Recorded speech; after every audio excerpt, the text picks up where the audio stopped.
بہاڑی کی ضلعی انتظامیہ نے دریائے ستلج میں سیلاب کے ممکنہ خطرے کے پیش نظر ہیڈ اسلام کے مقام پر موک ایکسرسائز کی۔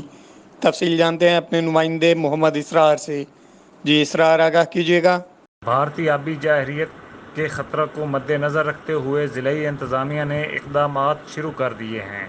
دریائے ستلج میں سیلاب کے ممکنہ خطرے کے پیش نظر ہیڈ اسلام کے مقام پر ڈپٹی کمشنر کیپٹن ریٹائرڈ وقاص رشید کی سربراہی میں مختلف اداروں کی کارکردگی جانچنے کے لیے موک ایکسرسائز کی گئی۔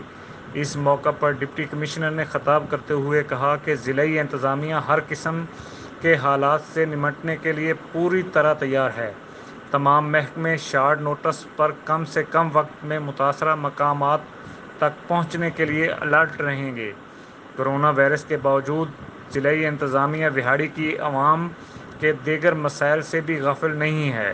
عوام کے جان و مال کی حفاظت اور ان کو محفوظ مقامات کی طرف منتقل کرنا ہماری اولین ذمہ داری ہے۔ اس سلسلہ میں کسی بھی ادارہ یا شخص کی غفلت اور سستی کی کسی قسم کی گنجائش نہیں ہے۔ موک ایکسرسائز میں تمام اداروں نے اپنی جن پیشہ ورانہ صلاحیتوں کا بھرپور مظاہرہ کیا ہے وہ قابل تحسین ہے۔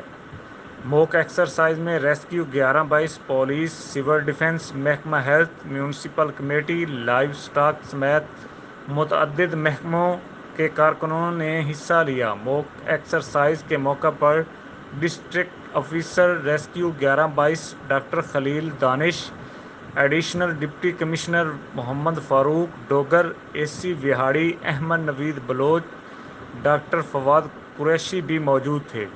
موک ایکسرسائز میں سیلاب میں پھنسے ہوئے لوگوں کو ریسکیو کرنے اور ان کو ریلیف کیمپوں میں منتقل کر کے علاج معالجہ کی فرضی مشقیں کی گئیں۔ ریسکیو 11/22 کی ٹیموں نے اپنی کمال مہارت کا اظہار کرتے ہوئے موقع پر موجود لوگوں سے داد وصول کی۔